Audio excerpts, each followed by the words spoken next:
திருக்குறளில் இருமுறை வரும் அதிகாரத்தின் பெயர். குறிப்பறிதல். இந்தியாவில் விண்வெளி ஆய்வு மையம் உள்ள இடம். பெங்களூரு, இஸ்ரோ. வளவன் ஏவா வானூர்தி எனும் பாடல் வரி இடம்பெற்ற நூல். புறநானூறு. இந்தியாவில் முதல் பெண் முதலமைச்சர் கொண்ட மாநிலம் உத்தரப்பிரதேசம். முதலமைச்சரின் பெயர் சுசேதா கிருபாலனி. திருவாசகம் பாடியவர் மாணிக்கவாசகர். பின்கோட் என்பதன் விரிவாக்கம் போஸ்டல் இண்டெக்ஸ் நம்பர்.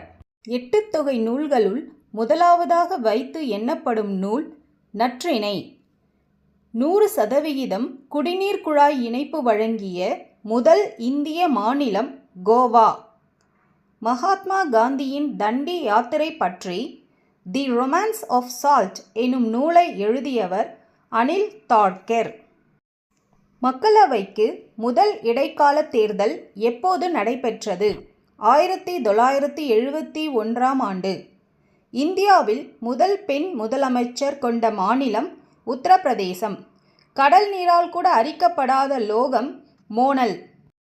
வளிமண்டலத்தில் மேகங்கள் மிதப்பதற்கு காரணம் என்ன?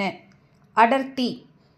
வழக்குகளை இந்தியாவில் எந்த மாநில நீதிமன்றத்திற்கும் மாற்றக்கூடிய உரிமை யாருக்கு உள்ளது? உச்ச நீதிமன்றத்திற்கே. மான்டாக்ஸ் சோதனை எந்த நோயை கண்டுபிடிக்க உதவுகிறது? காசநோய். தமிழ்நாட்டின் பொது விநியோக திட்டத்தின் குறிக்கோள் என்ன? உணவு பாதுகாப்பு. இந்தியாவிற்கு வாஸ்கோடகாமா எந்த ஆண்டு வந்தார்? கிபி 1498ஆம் ஆண்டு. தமிழில் வெளிவந்த முதல் செய்தித்தாள் சுதேசிமித்ரன். இந்தியாவின் முதல் பெண் கவர்னர் சரோஜினி நாயுடு. இந்தியாவின் தேசிய கேலண்டர் சகா கேலண்டர். தமிழுக்கு அரும்பணி ஆற்றிய அமெரிக்க பேராசிரியர்களில் ஒருவர் ஜேம்ஸ் பிராங்கா. சிந்து சமவெளி நாகரிகத்தில் துறைமுக நகரம் லோத்தல். வேளாண்மையின் தந்தை என அழைக்கப்படுபவர் MS சுவாமிநாதன்.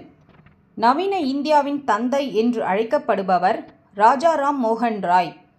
இந்திய அரசியல் அமைப்பின் 17வது உறுப்பு ஆர்டிக்கல் எதை பற்றி குறிப்பிடுகிறது? தீண்டாமை ஒழிப்பு.